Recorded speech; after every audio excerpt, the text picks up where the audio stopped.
네, 안녕하십니까. 조대호입니다. 자, 이번 시간에는 소프트웨어 공학 5번째 시간이죠. 자, 지난 시간에 이어서 전통적 개발 방법론의 구현, 그리고 검사, 유지, 보수에 관련된 문제를 풀어보도록 하겠습니다.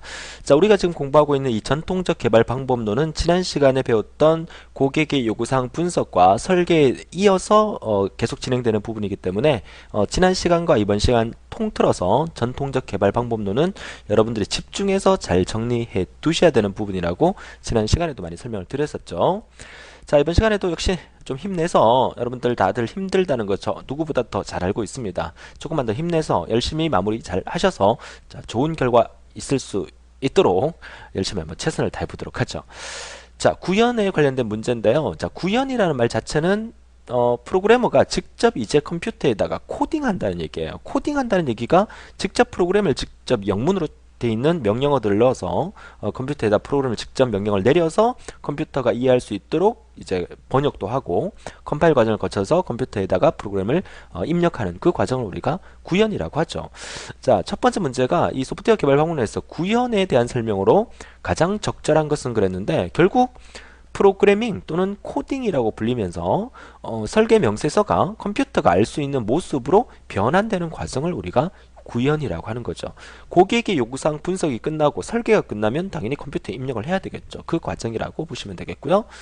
자, 그래서 이번 문제가 시스템의 설계 명세서를 바탕으로 모듈 단위의 코딩과 디버깅 및 단위 테스트가 이루어지는 소프트웨어 개발 단계를 역시나 구현이라고 하죠. 그러니까 이 코딩을 하면서 오류도 이렇게 있으면 찾아내고 또 테스트까지 거쳐주는 그 과정을 통틀어서 우리가 구현 단계다.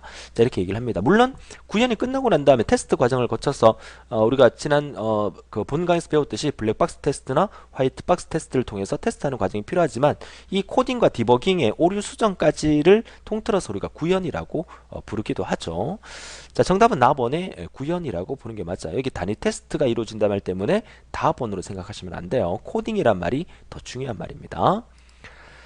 자, 3번 문제는 소프트웨어 개발을 위한 프로그래밍 언어의 선정 기준. 그러니까 여러분들이 프로그램을 짤 때 뭘로 짜겠느냐, 뭐 C 언어로 할 거냐, 뭐 베이직 언어로 할 거냐, 이거 선택할 때는 역시나 당연히 그 개발 담당자의 경험과 지식이 많은 프로그램을 선택을 해야 되겠고, 또 대상 업무의 성격과 맞는 언어를 사용해야 되겠고요. 또 과거의 개발 실적에 따라서 과거의 실적이 좋은 거 위주로 사용돼야 되겠죠.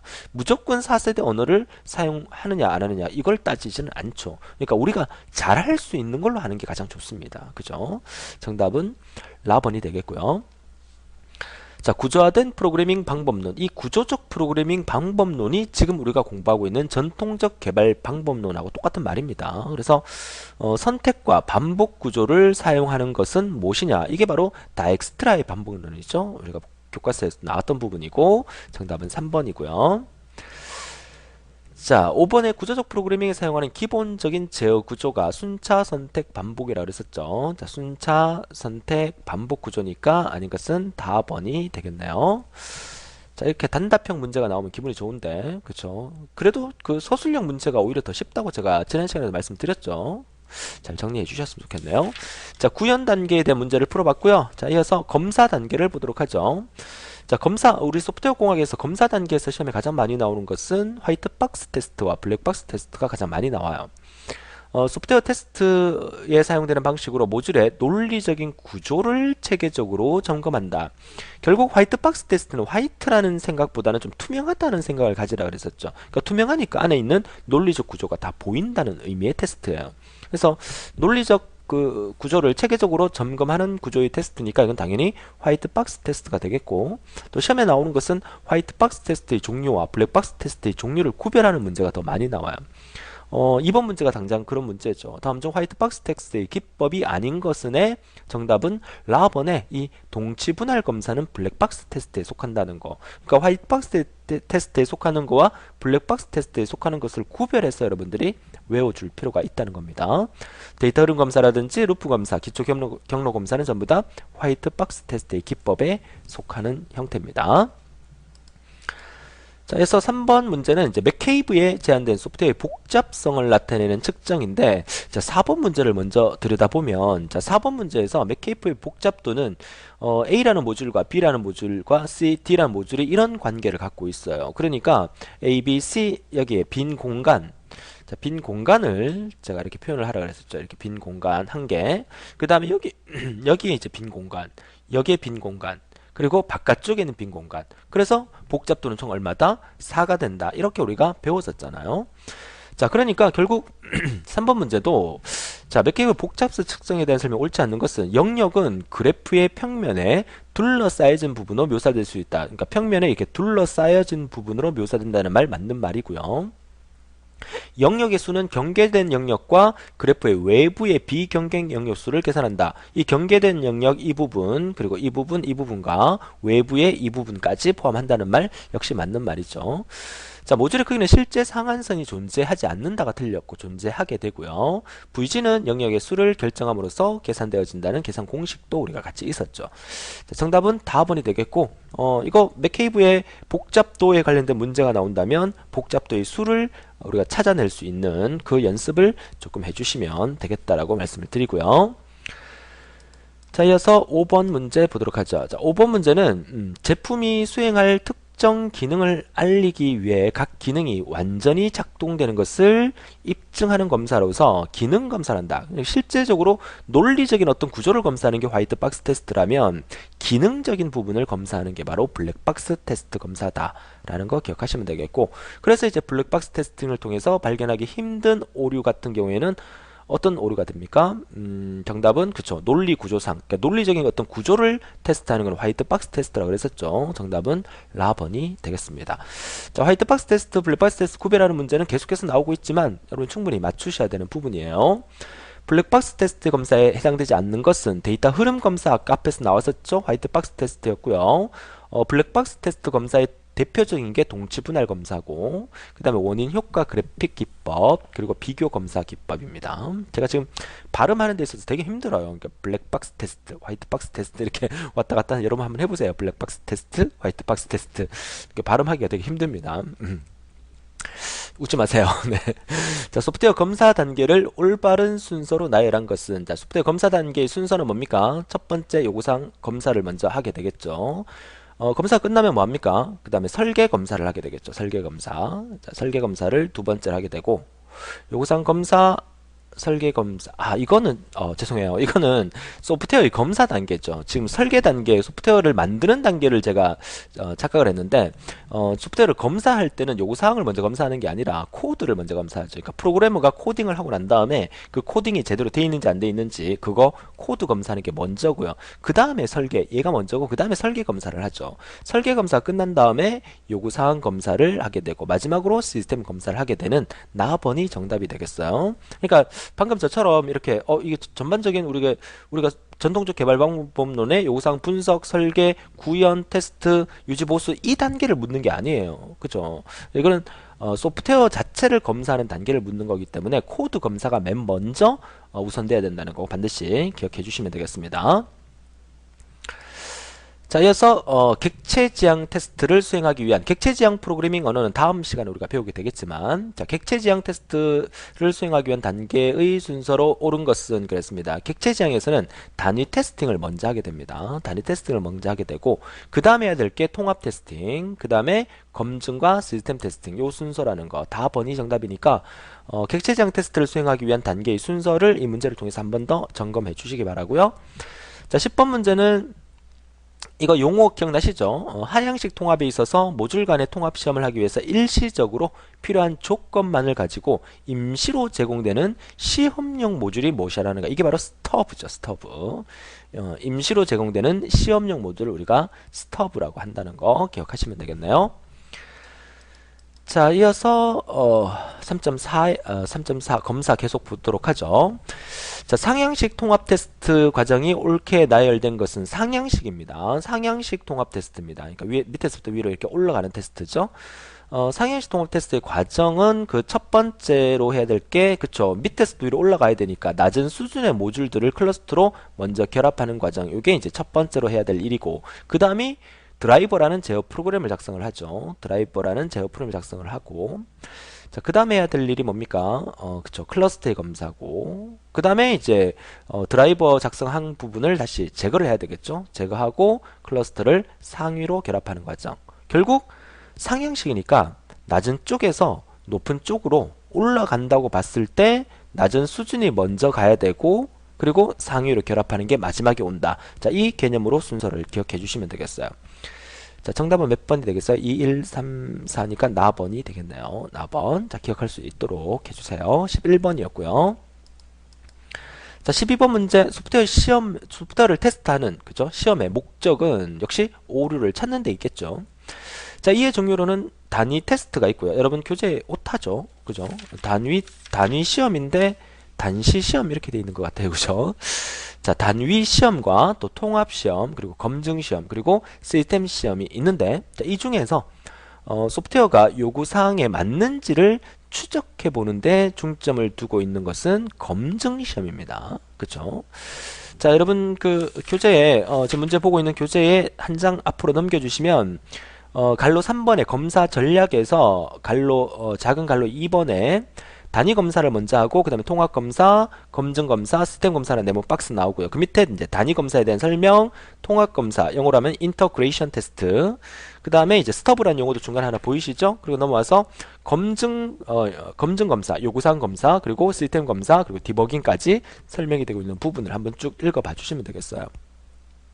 그래서 이 부분을 우리가 검증 검사라고 하고, 그럼 이 검증 검사의 종류에는 알파 테스트와 베타 테스트가 있었죠. 그래서 이 소프트웨어를 우리가 개발해 놓고 이 소프트웨어가 괜찮은지 안 괜찮은지를 고객들에게 테스트를 해보는 방법 중에서 우리가 베타 테스트라는 걸 우리가 많이 경험해 봤지만, 알파 테스트라는 의미는 베타 테스트는 우리 집에서 우리가 그 다운받아서 이렇게 무료로 한번 써보는 거잖아요. 근데 알파 테스트는 몇 명을 뽑아서 그 공장, 그러니까 그 소프트웨어를 개발하는 회사에 가서 작업자들이 뒤에서 지켜보는 과정에서 테스트하는 걸 우리가 알파 테스트라고 하죠. 정답은 라번입니다. 개발자 장소에서 사용자가 직접 시험을 하고 개발자가 뒤에서 그 결과를 지켜보면서 테스트하는 것을 우리가 알파 테스트, 베타 테스트는 우리 집에서 내 혼자 테스트 해보는 거. 자, 이렇게 정리하시면 되겠고요. 자, 14번 문제. 검증 시험을 하는 데 있어서 역시 베타 테스트에 대한 설명으로 옳은 것은 우리 집에서 한다고 그랬어요. 정답은 실 업무를 가지고 사용자가 직접 시험하는 겁니다. 정답은 라번이 되겠고요. 자, 디버깅은 뭡니까? 오류를 검사해서 오류를 수정하는 거죠. 자, 오류 수정하는 거. 정답은 거리가 먼 것은 디버깅은 성공적인 테스팅 결과로 발생한다. 디버깅 징후로 원인을 찾아 수정하는 과정이다. 맞는 말이고, 디버깅이 힘든 이유는 심리적 요소가 많이 관여하기 때문이다. 이것도 맞는 말이에요.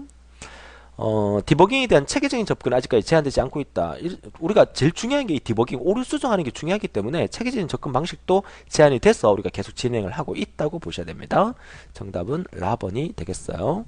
디버깅이라는 말 자체의 의미를 정확하게 알아두세요. 오류를 수정한다는 뜻입니다. 자, 이어서 3.5 단원으로 넘어가서 유지보수 단원 보도록 하죠. 유지보수. 자, 유지보수 부분은 소프트웨어 개발에서 상당히 중요한 부분이고 상당히 많은 비용이 들어가는 부분이고, 이런 유지보수가 항상 문제점으로 도래되고 있기 때문에 우리가 소프트웨어 공학이라는 학문을 배우고 있다라는 얘기를 마르고 닳도록 했던 것 같습니다. 그죠? 그래서 현재 소프트웨어 개발 중에서 가장 많은 비용이 드는 단계는 유지보수 단계고요. 소프트웨어 유지보수에 관한 설명 중 옳지 않는 것은 그랬는데, 유지보수 중에서 개발 비용보다 적다가 아니라 가장 많이 발생되는 게 유지보수 단계예요. 만약에 여러분들이 삼성이라는 뭐 LG라는 가전제품 회사에다 TV를 살 때 나는 이 TV 절대 AS 안 받겠습니다. 모든 국민이 뭐 고장 나더라도 AS를 절대로 안 받겠습니다면 TV 가격이 아마 절반 이상으로 떨어질걸요?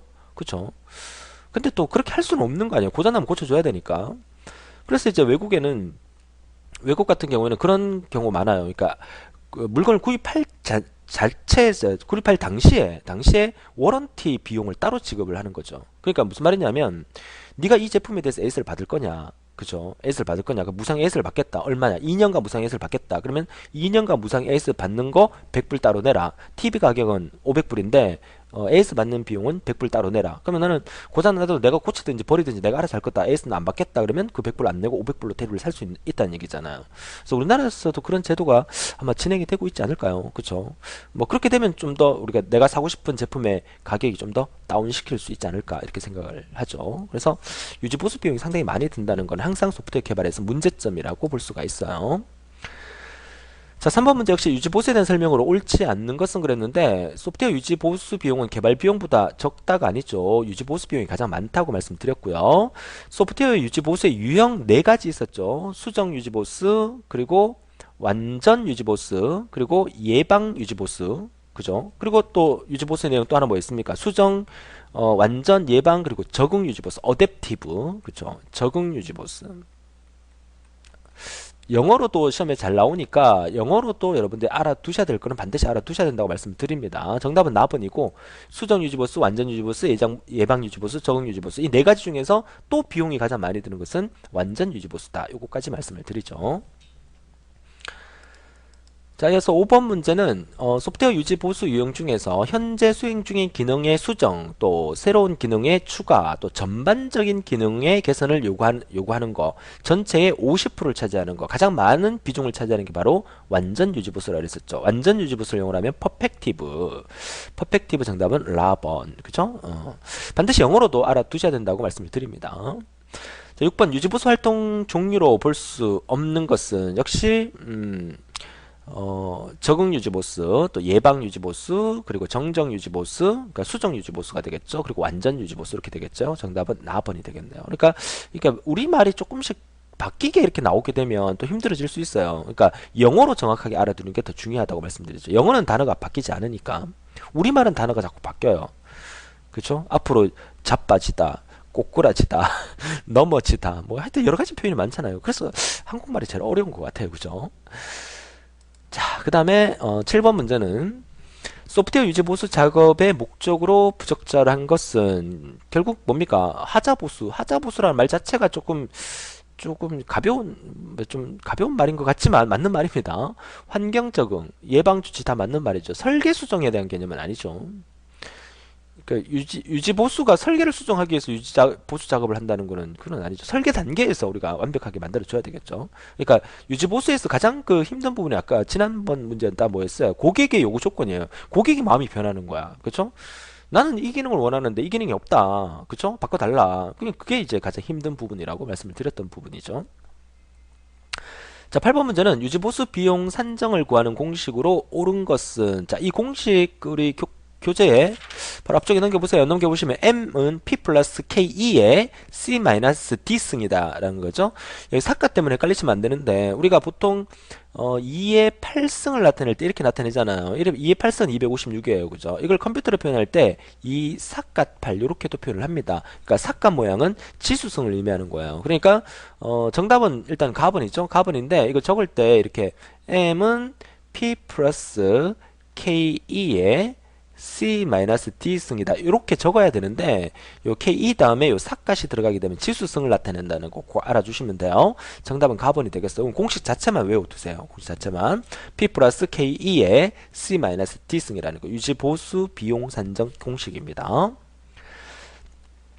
자, 이어서 9번 문제. 소프트웨어 유지 보수의 부작용 중에서 자료 코드에 대한 변경이 설계 문서나 사용자가 사용하는 매뉴얼에 적용되지 않을 때 발생되는 부작용을 무엇이라냐. 이게 바로 문서화 부작용이죠. 그러니까 문서화가 엄청나게 중요하다는 얘기를 또 하고 있는 겁니다.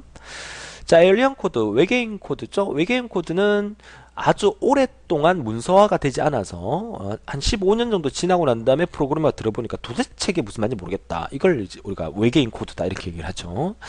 옳은 것은 정답은 4번이 되겠네요. 아주 오래된 거, 한 15년 정도 이상이 된 유지 보수 작업이 어려운 이런 프로그램들은 15년 전에 누군가가 작성해 놓은 것을 15년 후에 아무리 전문 프로그래머라도 들여다보면 무슨 말인지 하나도 몰라요. 그렇죠? 이런 것들을 우리가 외계인 코드라고 합니다.